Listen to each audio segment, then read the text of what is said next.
recording on? Yeah. Right, well, good evening, everybody. This is the Town Council's Planning Committee meeting for May. And the first item is to receive and accept apologies for absence. What apologies are you aware of? Councillor Fuller, Councillor Glenn, Councillor Robinson and Councillor Sparks ongoing. And I think, in fact, Councillor Hutton as well. There was certainly an email from him saying that he wouldn't be able to come tonight. So, do we accept all of those various apologies? Absolutely. A couple are, I think, from this committee and a couple or so are from the full council. Representations from interested parties, not aware of anything that we should know about, no. Declarations of interests in the usual way, any disclosable pecuniary interests? No. Any other interests? No. Right. That takes us on to the minutes of the last meeting. That's the one that was held on the 6th of April. Present with myself, Councillor Chesser, Councillor Humphreys and Councillor Glenn. So from those of you who were there, anybody happy with them or proposing any change? Yes, I'll propose it. Proposed by Councillor Chesser. Seconded by Councillor Humphreys. All those in favour, please indicate. That's everybody who can. Well, that takes us into the planning applications. Now, I'd have said to Councillor Clark that we'd take the Abbott House one first on the basis that he has other things to do and he's been good enough to join us. We're not being a member of this committee. Surprisingly, perhaps, we don't seem to have anybody else present, although with a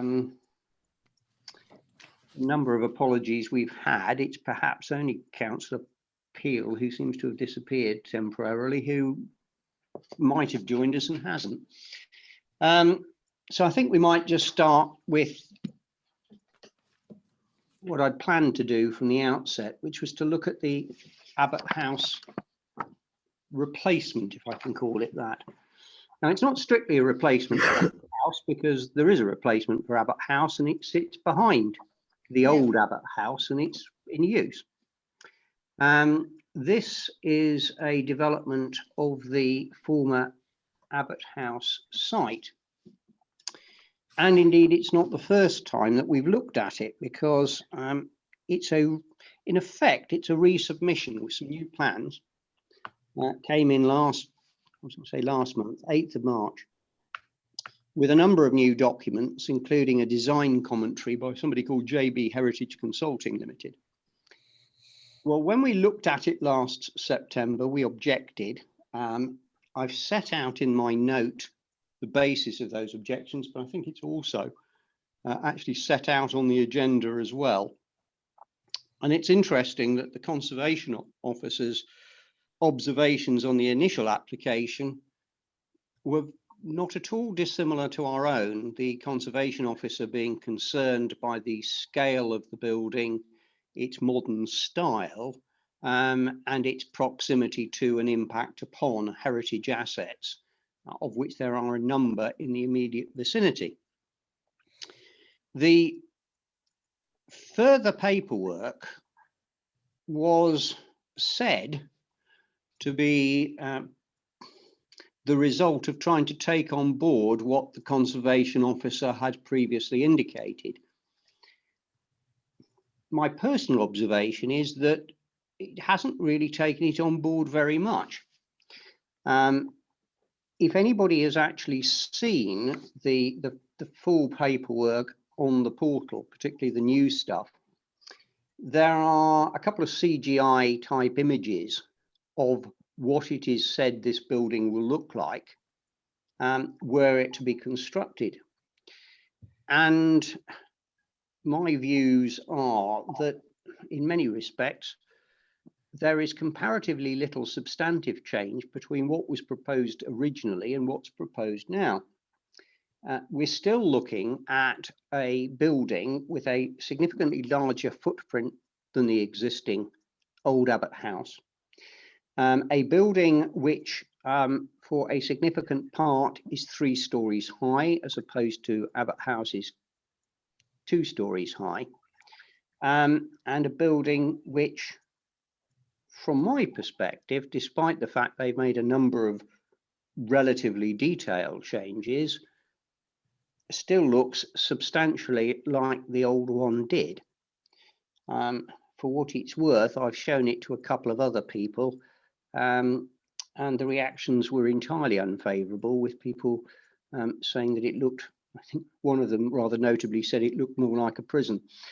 To be fair, and in the interests of balance, it has to be said that on the planning portal, when I last looked at it, there were a raft of comments, some of which were favourable, certainly to the concept, but others of which were not.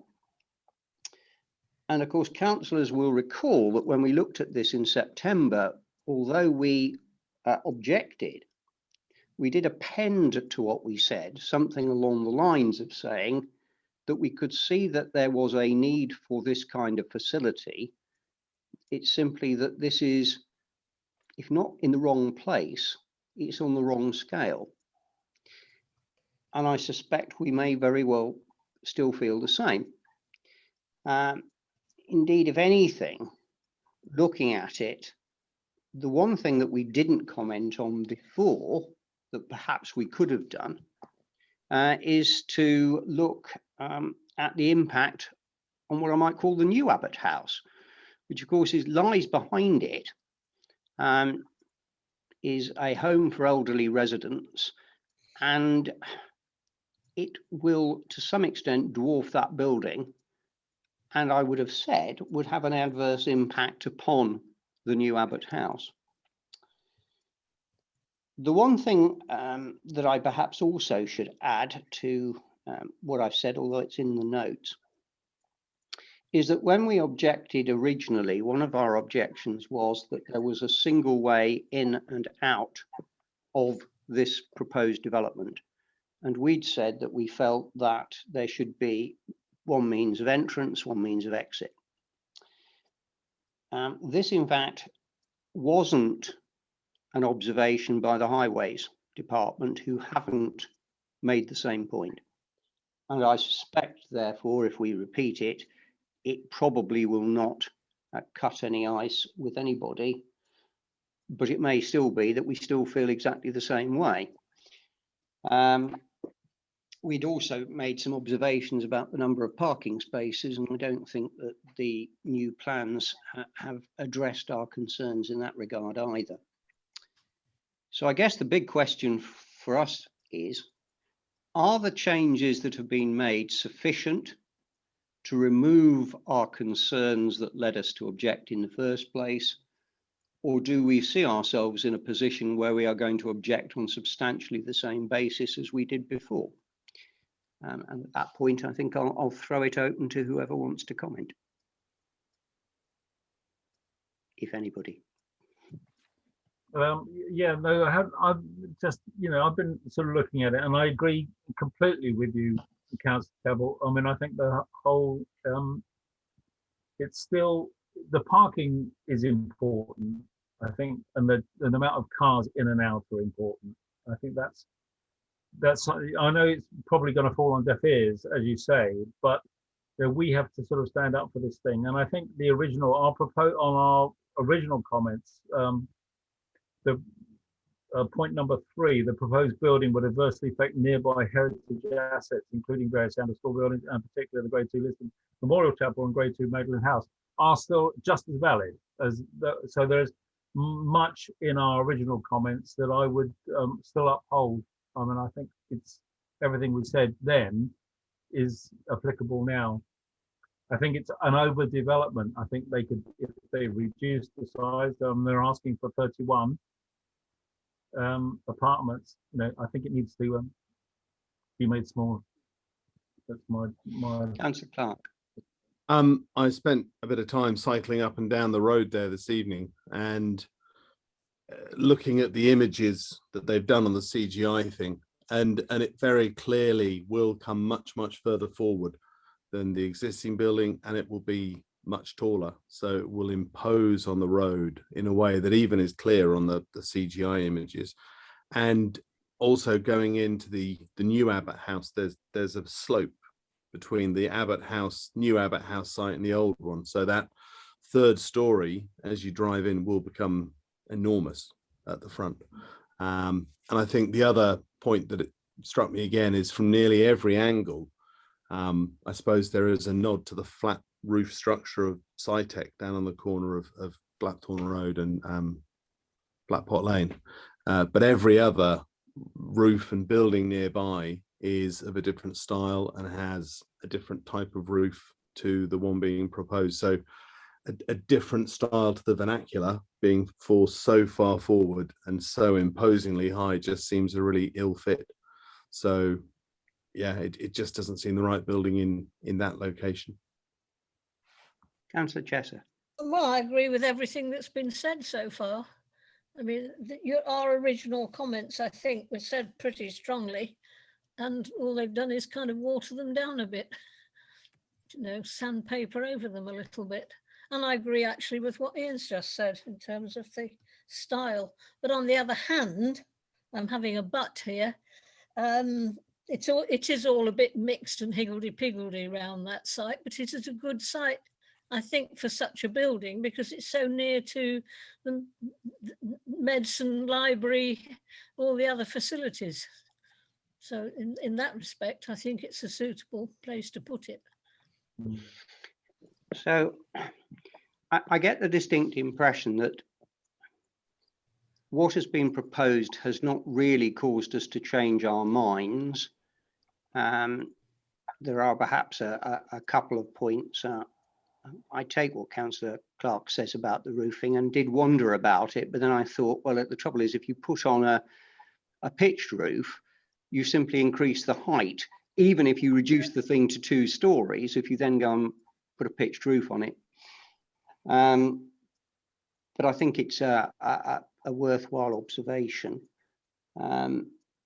as is the whole impact on Abbott House, which we didn't mention last time, which I think actually with the benefit of hindsight was probably remiss, and I think we probably should.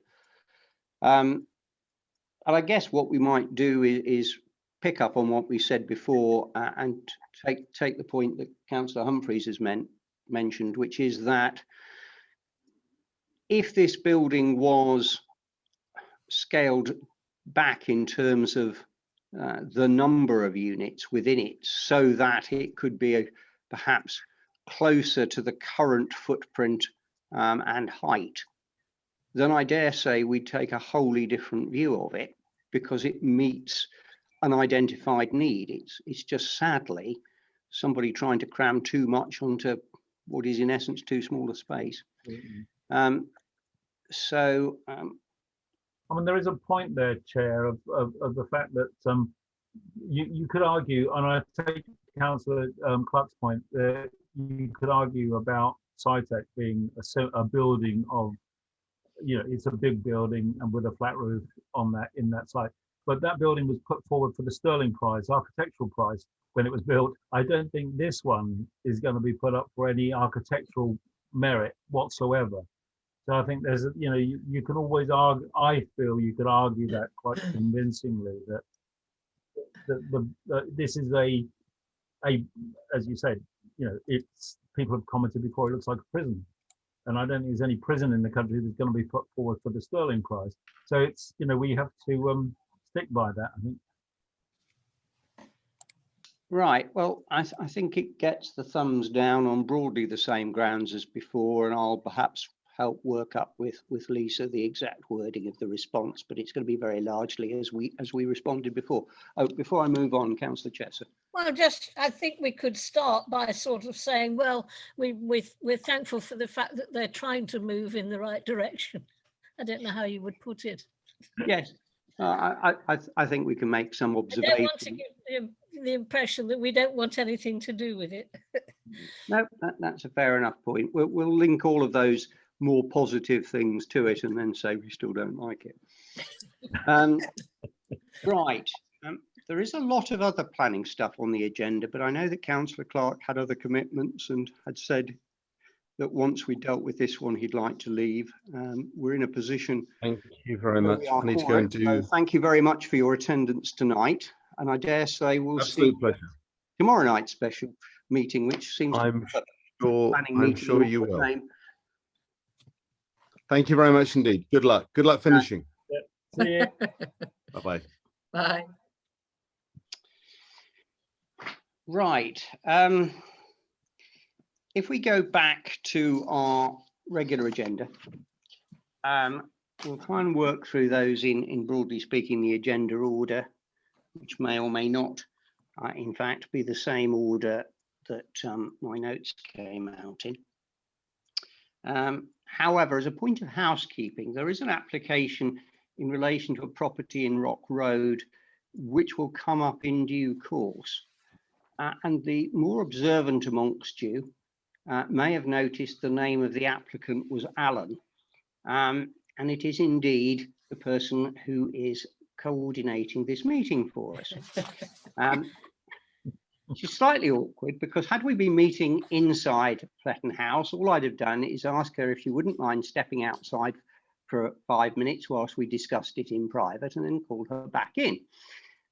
Slightly more difficult to do, but I might ask you just to absent yourself for a few minutes and then come back in and hopefully we'll have finished. And if not, I'll send you out again just whilst we look at your application. But it's not the most complicated application we've got, and I dare say we won't be all that long looking at it when we get there.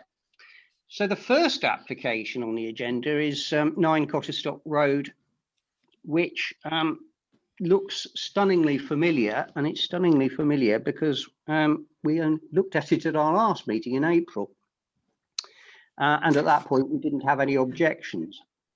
What seems to have happened, as far as I can see, is that it's come back in with some new drawings in relation to the 2 side-facing windows in the 2 en suites.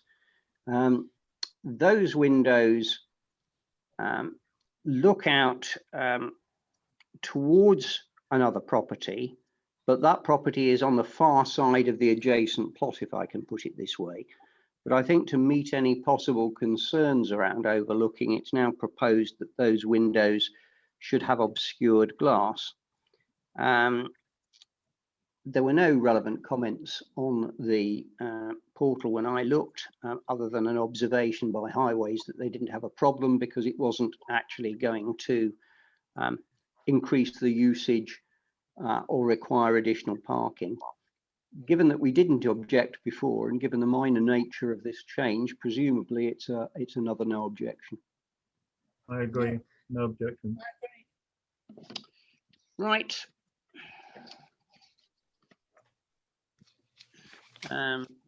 So the next item is, if I can get there, is Lawn Cottage and Lawn House. And if you're beginning to think that there's a whole sense of deja vu about this, that's because we looked at that application very recently when there was an application for change of use from residential to B&B. What we've now got is a full application and a listed building application for physical changes to the property. And I've set them out at some length, I have to say, across the next page and a half. There's a wealth of material on the site, on the portal, although surprisingly, and as I observed at the end, there's this plan to put some sort of shepherd's hut in the bottom of the garden. But other than a little drawing which shows a single-story structure with a kitchen on one side and a bedroom, living room on the other, there's nothing to help me with its dimensions or anything else very much about it, or quite how it's proposed it's used, but presumably as some sort of ancillary accommodation to the B&B. The rest of the changes, which I've tried to set out in terms of the actual two main buildings, look to me to be the sort of changes where, subject to any contrary view of the conservation officer because of concerns about loss of any important internal structures, I doubt that we are going to have any particular worries. There is going to be a new garage. The one that's currently there is a flat roofed garage that was put up sometime in the last century, and would be replaced by a new timber boarded garage with a bin and wood store built on a brick plinth using reclaimed bricks, pitched blue-black slate roof, 2 conservation roof lights, and I've given its dimensions, and it actually looks as if in many respects it would be a better proposition than what we've got currently. The one practical problem that maybe exists, and we did talk about it when we were looking at the change of use, is around the amount of parking on site, because there are only 3 parking spaces, and it doesn't look as if that would meet with the usual requirements from highways, because the head of transport referred in his comments on this application to the Northamptonshire Parking Standards 2016 for properties with the C1 use, saying that there should be 1 parking space per bedroom and 1 cycle space for every 5 bedrooms and a cycle space for every 5 staff. And it's that bit about saying that there should be 1 parking space for every bedroom that might be the issue, because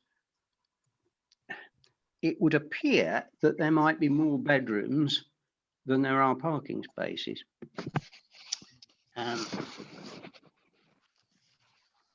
However, I know that we were actually pretty enthusiastic about the change of use. We felt that it introduced into the town centre a facility that we could see was needed. But the question is whether we have any problems either with the structural works that are envisaged or in relation to this parking issue, given the comments from highways. Again, observations or comments from anybody? My observation is perhaps there are, I think there's, reading your notes, David, there's 7 bedrooms, so that would mean more parking spaces than they've allocated. I think at the moment they've only got 3, I think, somewhere in your notes. There are only 3, and quite frankly, I don't see that there is any space on site where you could create any more, and that's the difficulty for them. Yeah, I mean, I think as the head of transport has picked it up, perhaps we should throw it back at them in some respects, and for them to make the final decision. But one obviously has to say, will it be fully occupied all the time? And hence, will you have 7 bedrooms fully occupied all the time? And so do you need 7 spaces? But I suppose that's sort of, a moot point, really. If the head of transport says it has to have more parking spaces, then it should have more parking spaces. Because it is going to be very tight around there, isn't it? I mean, no matter if there's an extra 4 cars or potentially more, I mean, I don't know what they're going to be doing. They might even be doing evening meals, who knows? So it's yeah, I think the parking, for me, the parking is the only issue on this one. Everything else, I'm sure from what they've laid out, everything, all the refurbishments will be done to the highest standard, because they're trying to make a bijou hotel, and they want it's not going to be a roadside motel. It's going to be pretty high end. So I imagine everything they're going to do is going to be pretty good. But as I say, the parking is an issue. Councillor Chesser. in a way, asking the question, are they always going to be fully occupied, is irrelevant, because it won't be successful if they're not. I mean, they'll be aiming for all their rooms to be filled. Absolutely, They're not going to be But walking it's just, you know, it's in a just one of those situation things. with Isn't it? four empty. Yeah. Yeah, I I mean, agree. yeah, and it's extremely tight down that Jericho anyway, very, very tight. With other people who live down Jericho. Yes, I So recall. it's not as if they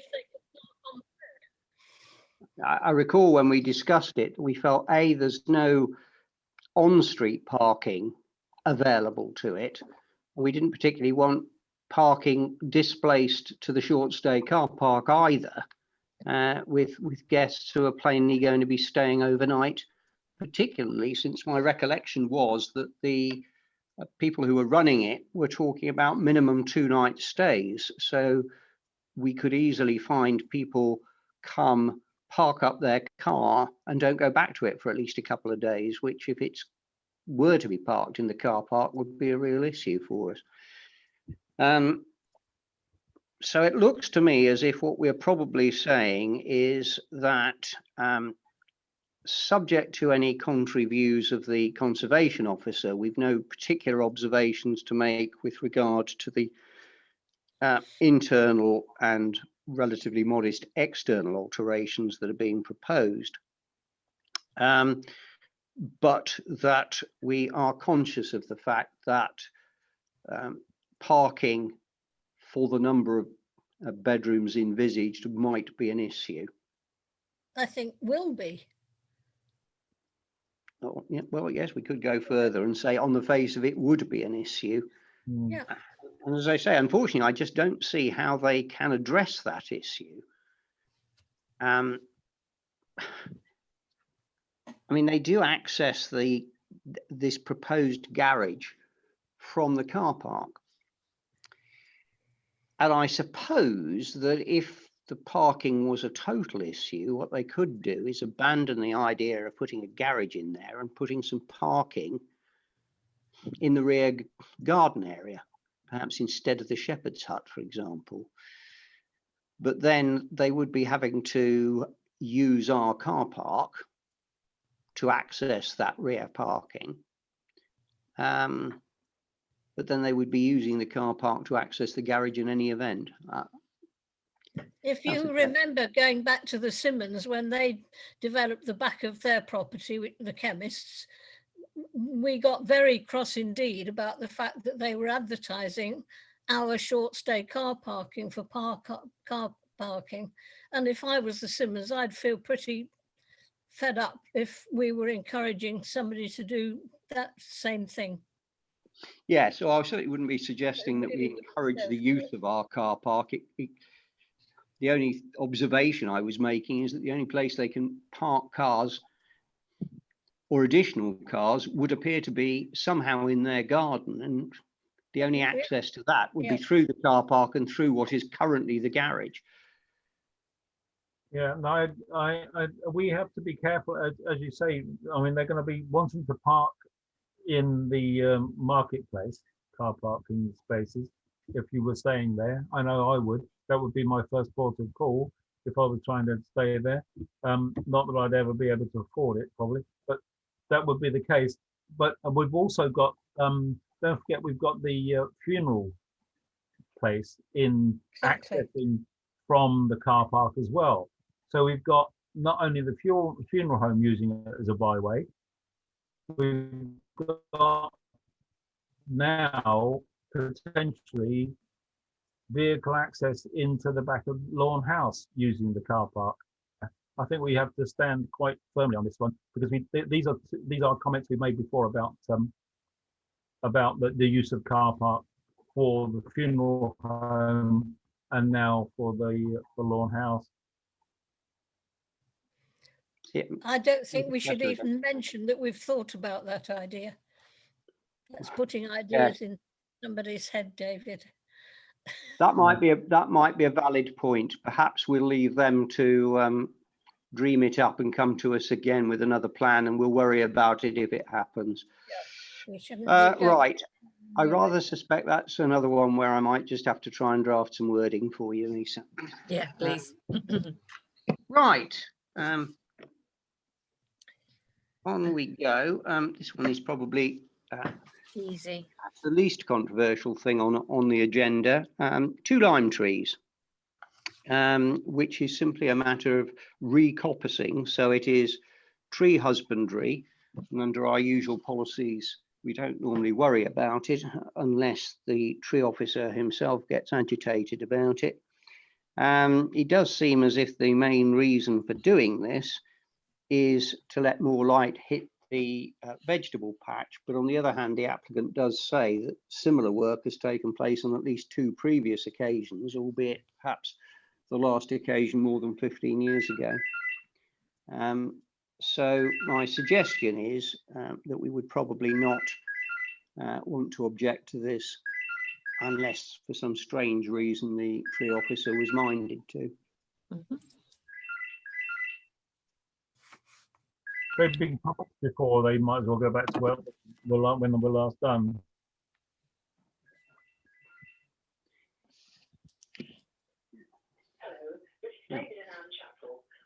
Sorry about that. For some reason, I has not picked up the phone, so the answer phone is now kicked in. We'll just wait for that to stop. Hopefully somebody will not leave a message. They haven't. Sorry, I entirely missed that, Clive, as a result. Would you like to repeat whatever it was you just No, it was just that if it's a recoppicing, then there is no objection because they've been done before, so it's just taking them back to where they were last cut. So it's an easy one. It's tree husbandry. That must be acceptable, mustn't it? fine? We'll take our usual stance in relation to that and move on. Do you want to answer it? It doesn't happen at Fletton House, but never mind.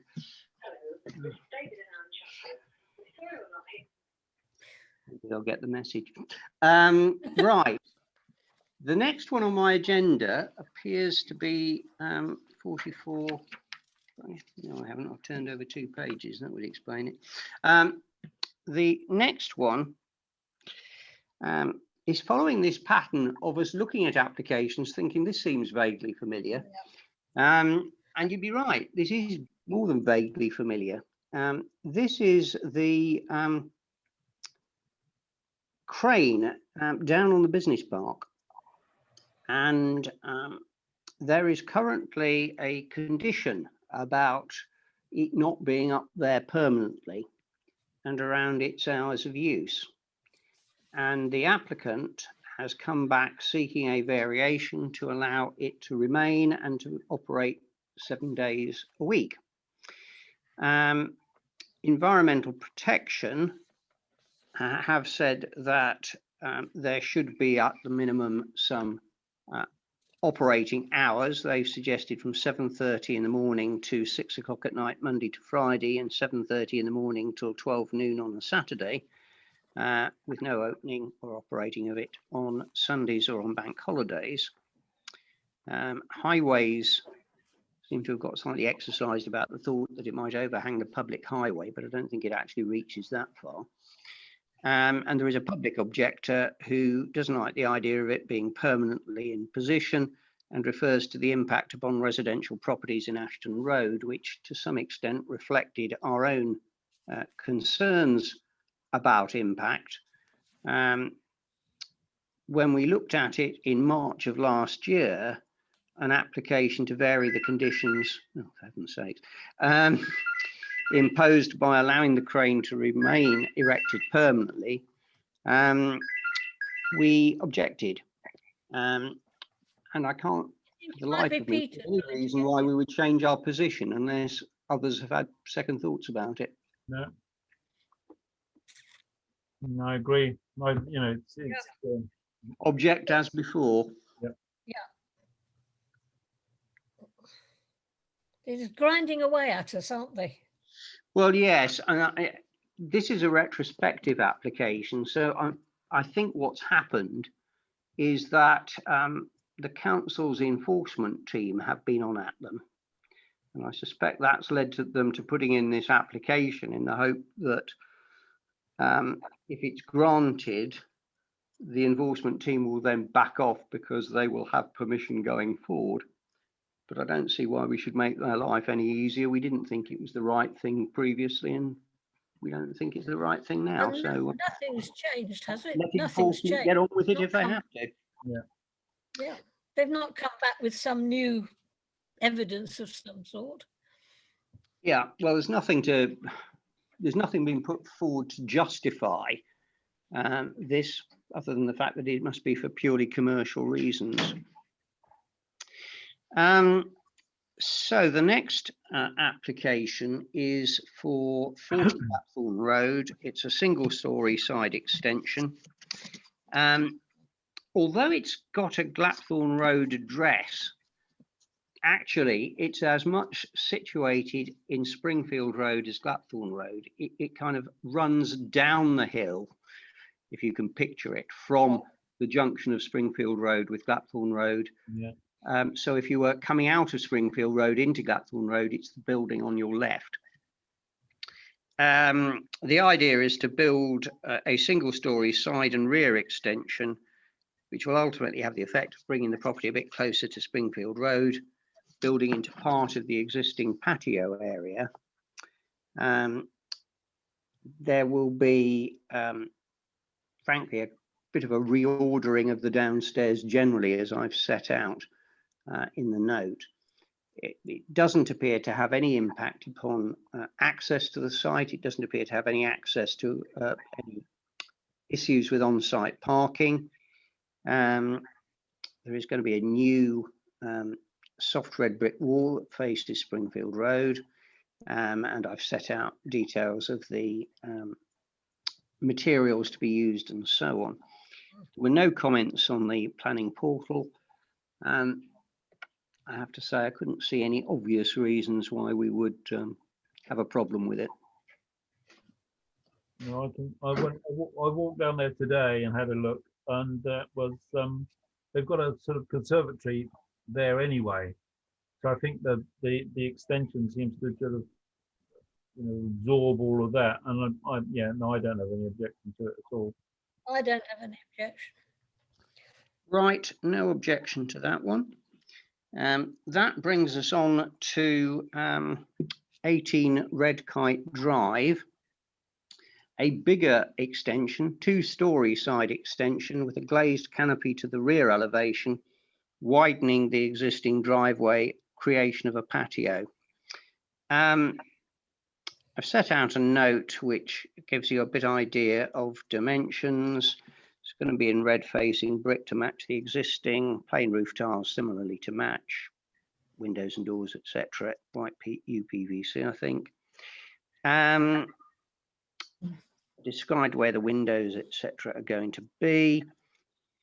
And what they're creating in part is a new lounge area with what is almost like a central wood burning stove. So there'll be a kind of flue that goes up and out of the roof, exiting at first floor level. Large ensuite bedroom for ensuite in bedroom 1, but it doesn't actually alter the number of bedrooms. It's still 4 bedrooms. It simply makes the property significantly bigger in terms of its accommodation downstairs and up. And then they've got this black cast iron framed glazed canopy over a patio area. Whether it has a reaction to COVID or otherwise, I know not. But it would probably make it relatively cozy to be outside, particularly if you had one of those outdoor heater things.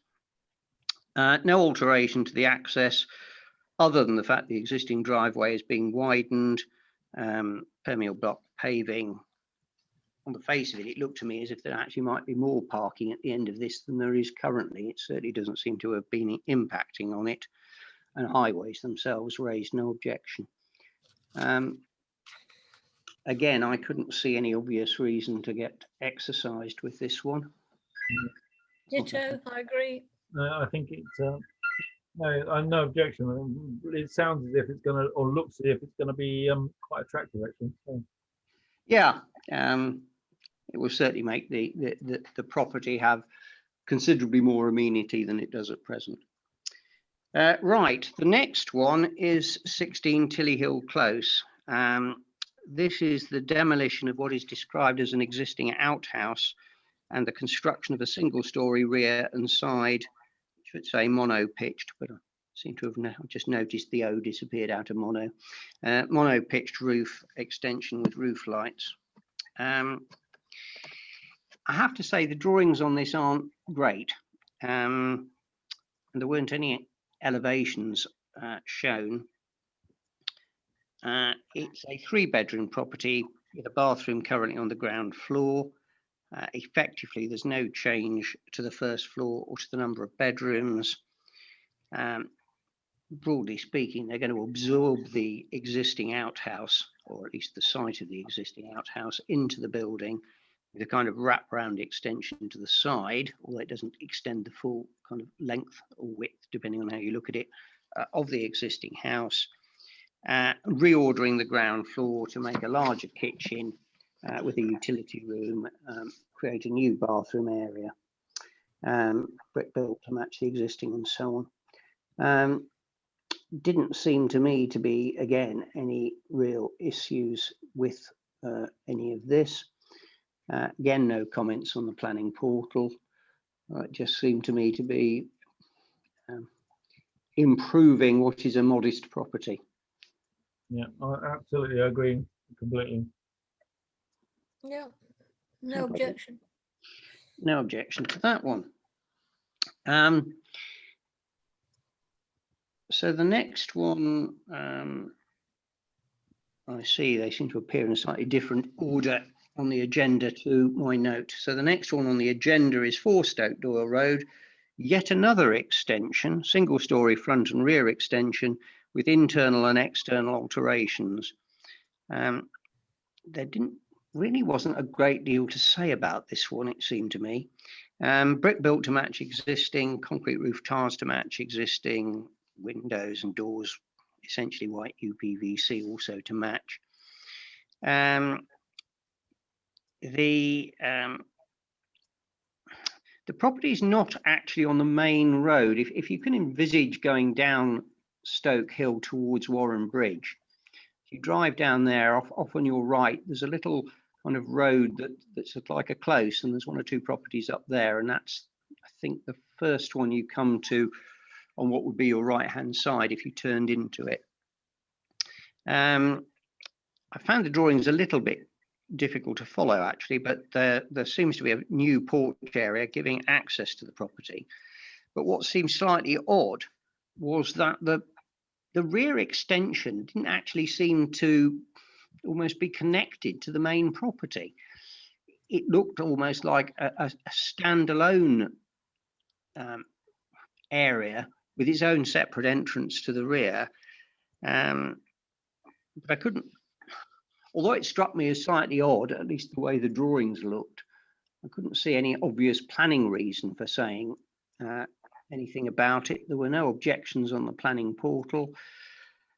Don't know if anybody's actually looked at that plan or worked out what they're trying to do, but it just struck me as slightly odd, but probably not objectionable. No, can we ask for the sort of not that we're objecting, but some sort of clarification to whether it is a separate building or not? Is there anything that would can we head down that line, or is that not even worth it? I think the difficulty is almost that we kind of, the timescales we have to operate on are quite tight. Absent saying that we felt that the drawings were such that we felt unable to reach a decision, and that on the basis that there was kind of insufficient information, we were almost objecting. I'm not sure it would be possible to do much else. Yeah. Yeah, No, on the surface, but on the surface, I have no objection to it. So it's just a query, really. I think just to see. Yeah, if I had more time, I'd have probably tried to get hold of them and see if I could have actually got some clarification. But frankly, I just don't have the time necessarily to follow things up in the way that ideally perhaps they could be. Val, do you have any thoughts? Well, no, I mean, yeah, we don't have, we're pretty good about commenting on all of them. we don't not comment, but you know, there must be the odd time when we can't make a realistic comment if the plans are not clear enough, it seems to me. So can we not put something to that? You know, Well, in theory we don't. Yeah. But they Okay, can't make well, a sensible comment. we can say that we found that it appeared that the extension wasn't so much an extension, but appeared to be separated from the rest of the building, from the drawing. That if we've misinterpreted that, we would have no objection, but that if it is a standalone building, we might feel that it would be better with some greater clarification around it. Perfect. Yeah, absolutely. Perfect. I mean, I agree, both of you with that. I mean, I think because it's in some ways, I mean, it might be a bit pernickety, but I think if people are submitting plans for extensions and things like that, and they just put in scribbly drawings, then it's a sort of, you know, it sounds ridiculous, I know, but sort of thin end of the wedge stuff. You know, you could perhaps get something passed that wasn't truly organised and truly planned, if you see what I mean. So it's just, I think it's worth you know, absolutely worth a comment, I think. Okay, well, we'll try that and see what happens. Right, the next one is Oundle Golf Club. We very recently, in fact, approved a kind of mini driving range, if I can call it that,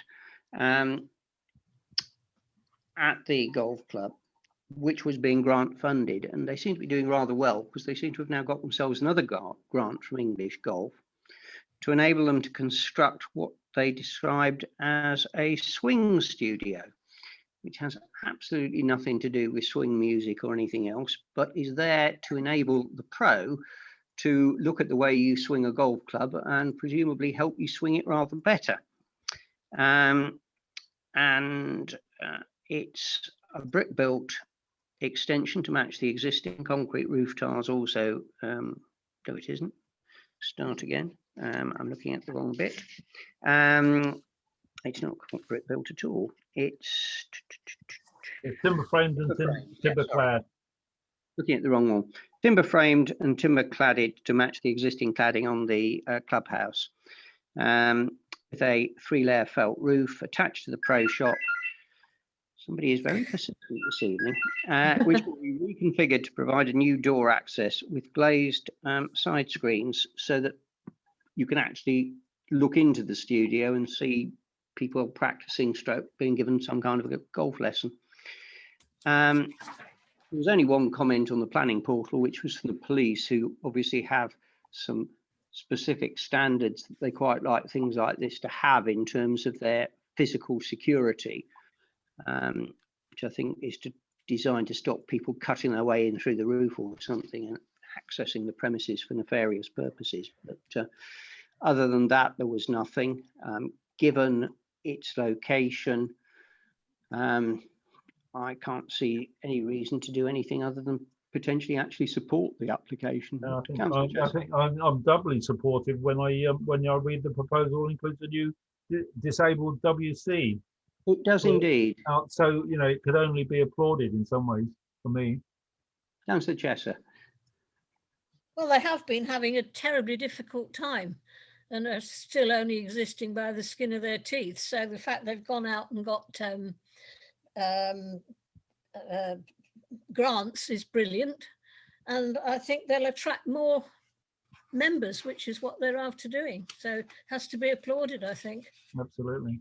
Okay, well, we're able to say that we actually support an application, and I think one of the things we could say is that we do support anything that makes the golf club more attractive and more viable, and that we particularly applaud their decision to incorporate a new disabled WC into the proposal, because I think that's welcome.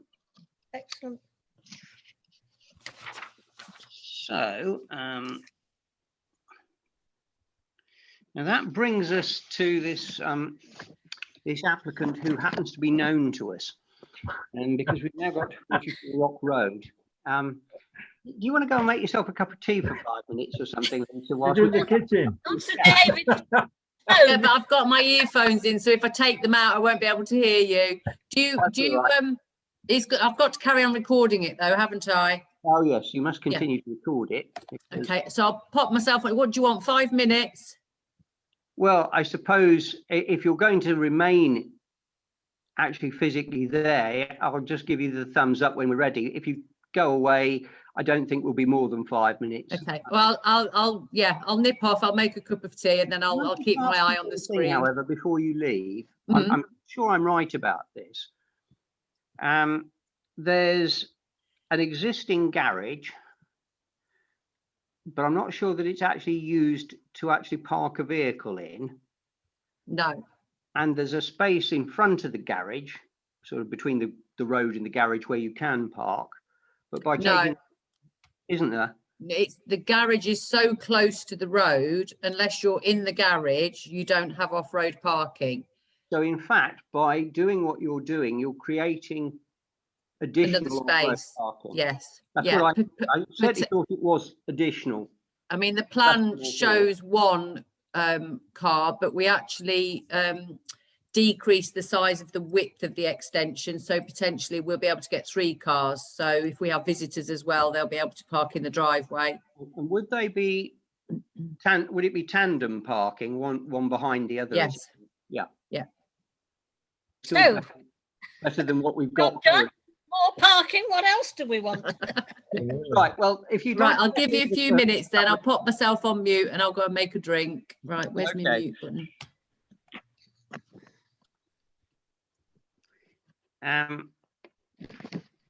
Right. The other thing that actually happened with this is that Lisa was a little upset because when she looked at the portal, not all the relevant drawings were actually up on the portal. She has sent me what I think were the missing set, which is actually to show the existing as opposed to what's proposed. But quite frankly, we're simply talking about a brick-built extension to match the existing with concrete roof tiles to match, and windows and doors and UPVC, etc. The garage was being described as being undersized, and as you've heard, there will be 2, possibly 3 parking spaces. They will be tandem parking spaces, but that's, I put on my note, no worse than at present, but in fact, it's quite clear that it's better than at present. And indeed, knowing Rock Road, anything which gets cars off Rock Road and on site is going to be welcome. But the actual extension itself seemed to me to be not one that would tax us for many moments at all. And there weren't any comments on the planning portal when I checked it as recently as Sunday, I think it was. I was just going to say that parking in Rock Road is virtually tandem anyway. Well, yes, I mean, it's been a real problem along that street. Not so much perhaps quite at the end where Lisa's house is, but nevertheless, it's not an easy road. So the fact that it's actually improved matters and enables at least 1, if not 2 cars to be parked on the site has to be welcomed. Yep. My comment would be that I wish more people who were planning extensions actually took that into consideration. I think, in some ways, this applicant should be applauded for having realized the problem and making extra parking on their extension, rather than just pushing out the extension as big as possible and cutting off the parking. I think it's it should be the other way around. So yeah, and I have no objection. Fine. I wouldn't imagine that you do either, Val. Absolutely right. I totally agree. Yes, and actually, I think the point that Councillor Humphreys makes is actually a good one. Credit where credit is due. If we were seeing other applications that had that benefit, we'd be very happy. Yep. Well, that was a wonderful sense of timing because Lisa has just come back. I'm going to put my thumb up so that you can put your earphones back in again. Right. Nice to hear. You're still muted. You're muted. That's it, done it. So you're backwards in every which way. Right. Well, perhaps you would like to record that we have no objection to the application, Yeah. but that we welcome the steps taken by the applicant to improve on-site parking.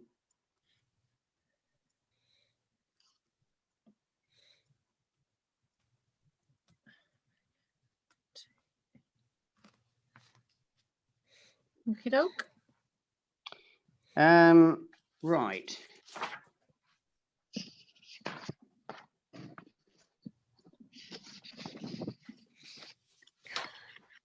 Oh, I see why I couldn't find the next one on my notes. Although it's on the agenda, it's simply there for information only because it's to do with discharge of conditions relating to 96 West Street, which I think because it's probably a listed building, I think they had to actually sort of provide a running record of the works that were being undertaken, including archaeological works, to make sure that everything was kind of properly preserved for posterity. So we don't really need to look at that beyond that. And that then takes us into 10 Rockingham Hills, which is another amendment actually, and there's another one only for information. No wonder I can't find these things on my list. Yes, so this one is, well, it's set out for you in the document. I'm not sure that we need to spend any time other than to note it. So that actually brings us to 28 East Road, yet another extension to a property. This property is in the conservation area. It doesn't currently have any vehicular access. The extension therefore doesn't impact on-site parking, but unfortunately doesn't create any either. The proposal will create a larger kitchen and dining area, increasing the width of the kitchen by about 1.7 meters, although it will remain the same length. Ridge height of the increased width single-story extension, however, will be the same as the existing, constructed in matching materials, if I can put it that way. And as I pointed out, there were no comments on the planning portal. Given that there seems little in that application that would warrant concern, I'm kind of assuming that again it would be a no objection from us. Is it within permitted, you know, the 9 foot, whatever it is? I suspect it wouldn't be. I must admit, I'm not absolutely sure, but I suspect that because it's in a conservation area, even if it might otherwise be permitted, it probably couldn't be permitted there. Yeah. That's a guess. I'm not absolutely sure I'm right, but it wouldn't surprise me. Yeah. However, looking at it, I couldn't see any obvious issues with it, I must admit. I'll be guided by you. I haven't seen it. Yeah.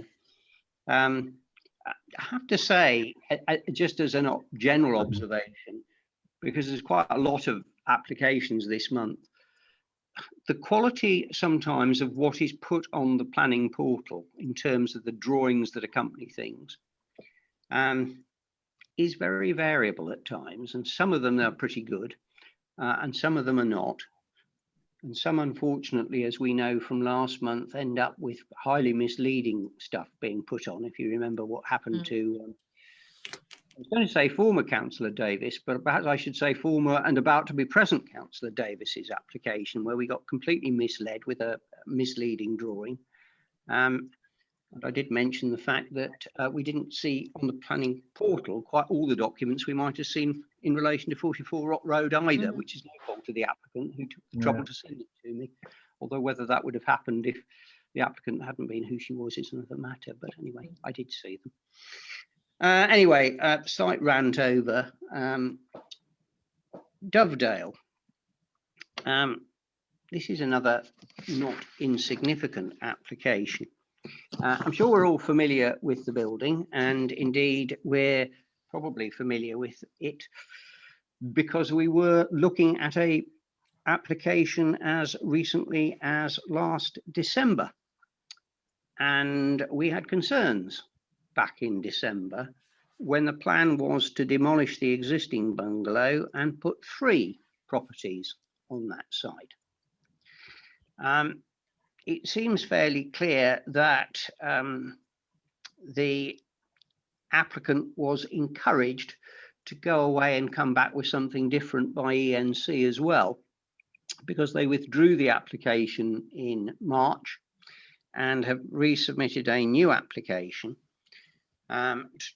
designed to meet ENC's concern about on-site parking, which we had raised as part of our own objection, and a lack of amenity space. And so what they've done is, instead of suggesting 3 dwellings on the site, essentially it's going to be 2 dwellings with 6 parking spaces, if you like, 2 banks of 3 on either side of the driveway into the property. So there's no garages as such, it's all outdoor parking, but on a hard standing, which looks like block paving. And then 2, broadly speaking, identical properties, which from the drawings, to my mind, didn't look particularly exciting, but it's not part of our remit necessarily to demand that developments should be aesthetically pleasing. But I was somewhat nonplussed that, given the comments that we'd made last time, the applicants, in putting in their resubmission, haven't actually taken on board some of the points that we made. For example, it would appear the Jones Strong Centre is still being described as a semi-redundant council building. Yeah. Notwithstanding the fact that when we commented before, we pointed out that it was leased to the Scouts and Guides, therefore there would be movements of young people to and from with the associated traffic. There's absolutely no reference to the long stay car park, which is accessed from the same road that will access the Jones Strong and will access this development. But if we ignored the fact that they don't seem to have understood those factors, the actual buildings themselves don't seem to be anything intrinsically wrong with them.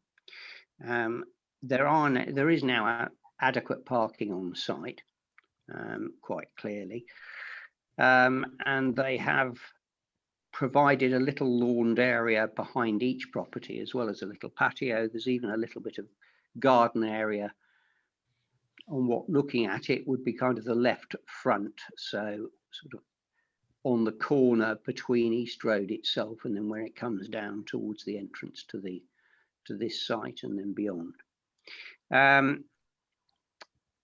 Last time, you might possibly recall that they put in a whole section about why they were going to use metal railings and what were described as pleached hornbeam trees rather than erecting a stone wall.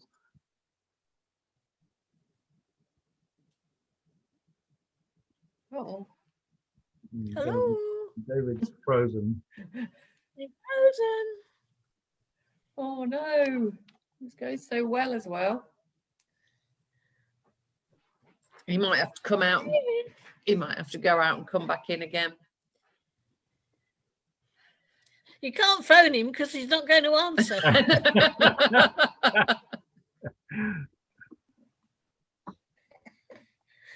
Yeah, I don't know. What are we sort of like, while we're waiting for David to come back, I don't know what you feel about this one, Val, but I still think it's completely wrong. Yeah, sorry about that. I don't know what happened, but I suddenly got cut off, but I'm back again. What's completely wrong? No, I just, I walked down there today to have a look at this when I was sort of wandering around Lawn House and things, looking at some of these things. And I sort of, with those new houses they built on that plot behind it, And the fact Yes. that the Jones, that building plot, which is their site office now, actually comes out directly onto the roundabout as well, which is the other thing. Exactly. And if we're thinking of that application that went in before of making the one-way system, where we've enlarged the pavement down past the chemist and around that, if that becomes a permanent fixture, which is we had few objections to, then there is even more traffic coming down round the back of the co-op, down to that roundabout and round the corner. And any increase in traffic flow around there, because they put those houses down that little lane, which had the one bungalow on, which has now got 5 houses or something on it. You know, it's just this increase of traffic is, I don't know, it just seems wrong for some reason. I don't know.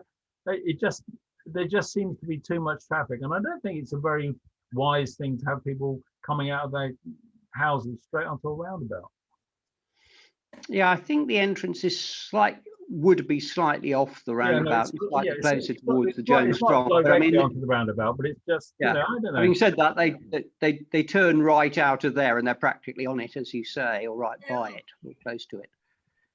And we did make the observation before, which I think I set out, that we were concerned because, of course, with the outline planning permission granted for the development of St Christopher's Drive, all that traffic has nowhere to go other than up Ashton Road and to the mini roundabout. This is going to become a very, very busy area. Yeah. Well, as I say, with the one-way traffic system as well potentially happening, and the school and everything else, it just, I don't know, it just seems too much. I mean, I don't know what else they can do with that site. I mean, maybe one small bungalow for with one tiny little car, that might work. I don't know. Well, I mean, I suppose we could ultimately say that for those traffic reasons, that we think that actually there shouldn't be an increase in the number of dwellings on the site, and we think it would be better to kind of replace like for like. I wouldn't have a problem with that. Actually, does anyone else feel... I do share your worries about it. I think the application per se isn't an issue, but the location is not great because of these traffic issues. I mean, as you say, potentially with the Ashton Road, the one-way system, the school, the extra houses that have been built in that vicinity, I don't know, it somehow doesn't seem, because as I walked down there today in the Waitrose direction, there just seemed to be lots of cars all the time. And it just, you know, it used to be quite quiet down there. And now, you know, there seems to be lots and lots of traffic. And I don't know, it just didn't feel right. I can't sort of put my finger on it, but it just didn't, you know, I say the word with caution. It just seems we're afflicted at the moment in Oundle with greed, really. I think people, every tiny available space that can have a house squeezed on it, is having a house squeezed on it because it's a good place to come and build a house. It just seemed wrong. I don't know. Councillor Chester, do you have a view? Well, I think it's meant to be our commercial area, isn't it? But that's got eroded by the 5 houses that have just been built on the what was down to there was a ceramic company, wasn't there, at the bottom there? Yes, I mean, there was a factory. There are down those about 5 there. So there's a kind of a precedent now for some residential development there. And of course, it was a bungalow used as such residentially initially before it was taken over by Mind. Of course, in many respects, it would have made a huge amount of sense had it been made available to and been acquired by the town council, which could have then looked at a proper redevelopment of that whole area for some form of community use. But sadly, that hasn't happened. Well,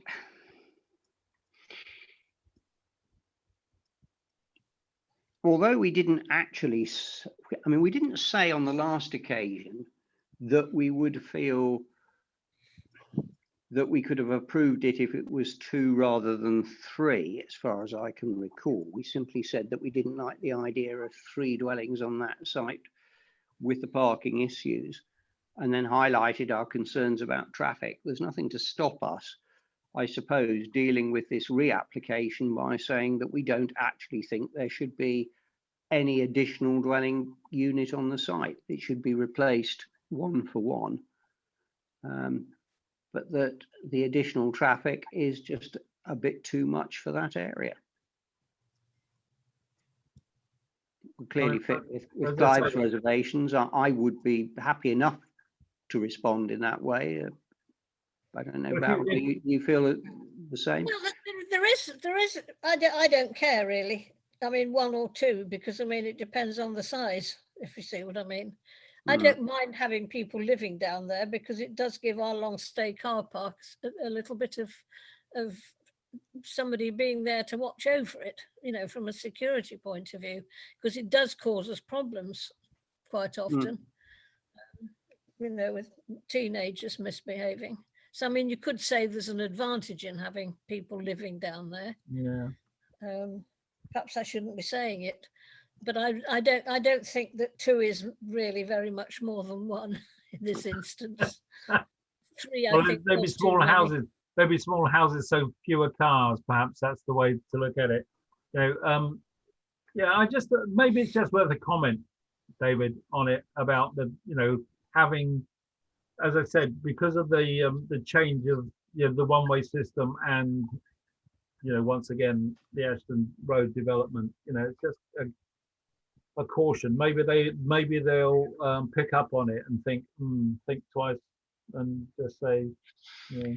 Yes, I mean, that would be really no more than a development of what we had said in response to the original application anyway. So yeah, I'm open to doing that.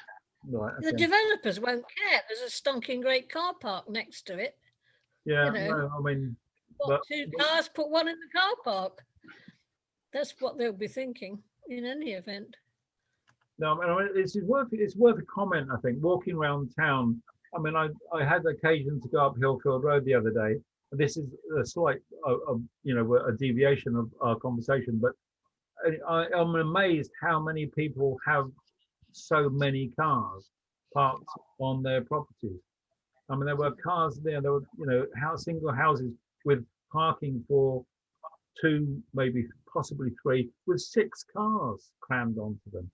And I think if you're a family and you've got grown-up children, and you end up with, you know, you've got 2 or 3 kids, they've got a car each, you've got a car, your wife's got a car, whoever it is, you know, you can end up with lots and lots of cars on these properties. Extraordinary amount of cars around in Almond.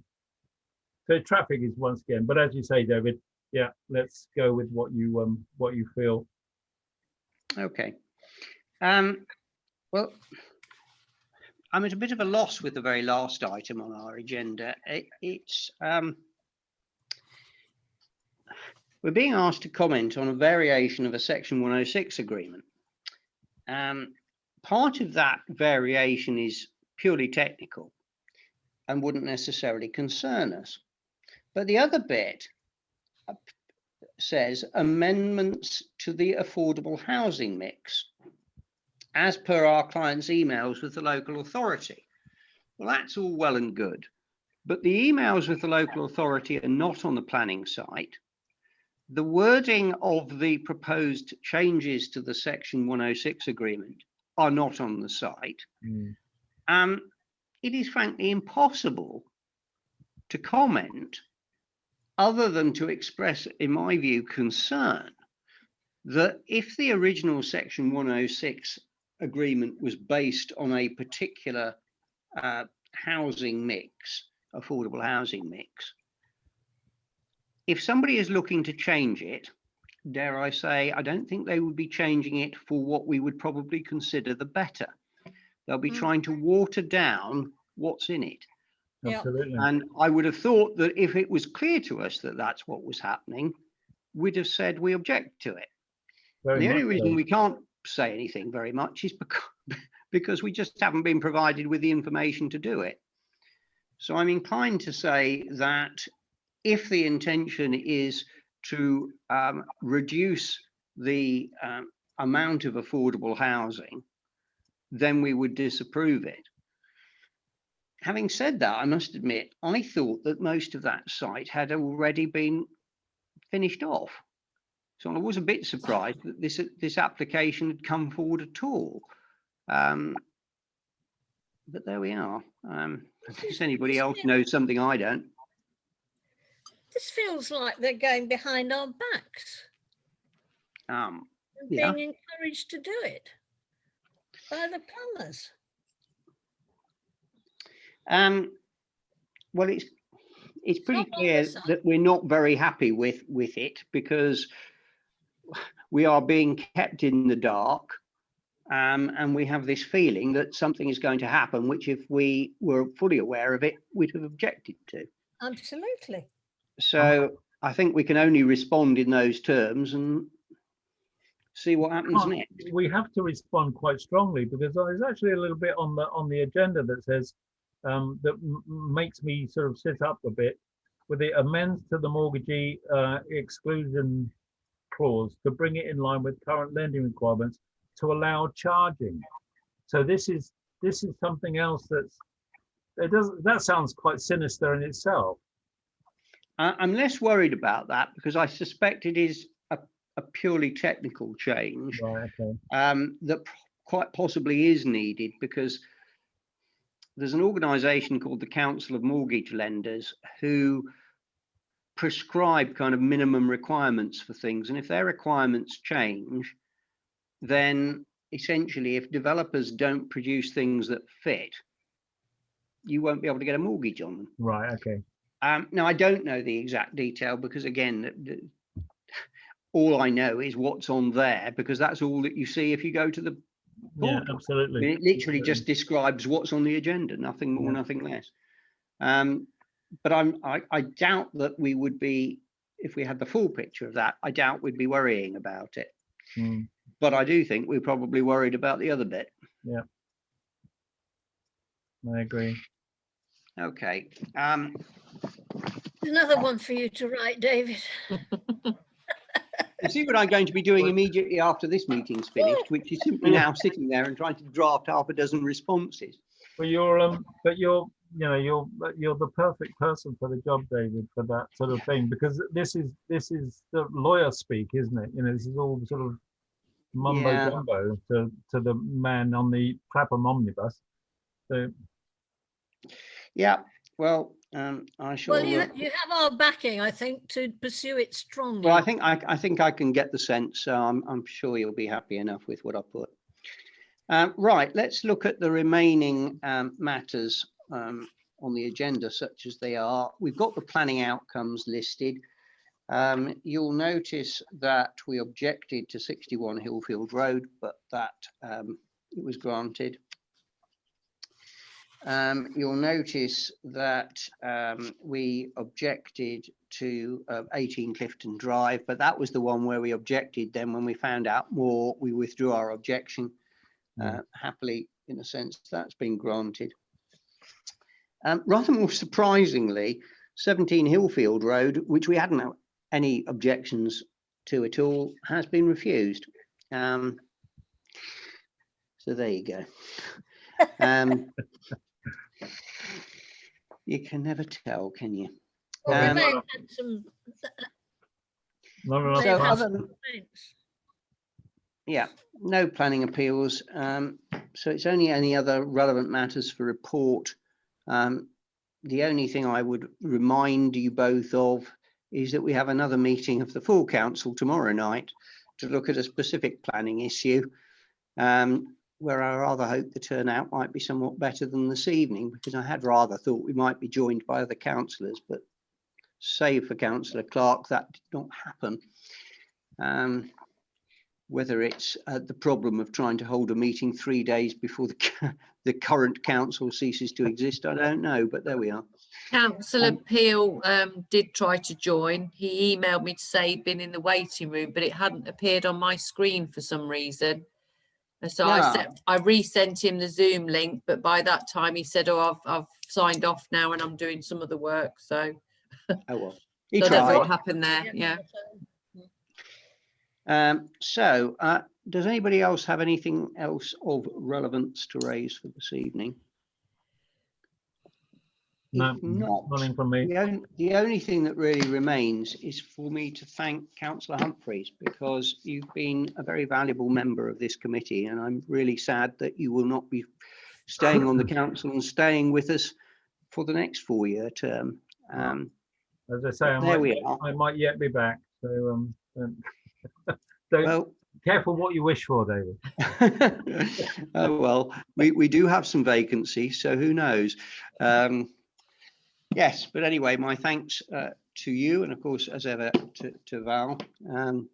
Indeed, if it hadn't been for the three of us, we might have been struggling this evening, which would have been a bit of a nightmare.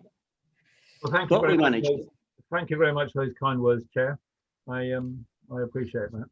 Thank you. Right. Well, in that case, absent anything from Lisa, I think we can draw this evening to a close, and I think I'm chairing tomorrow night as well, because the mayor has given his apologies, so you can't get rid of me that easily. All right. Bye, everybody. Night all. See you Good tomorrow. night. Stop recording. I want to stop recording.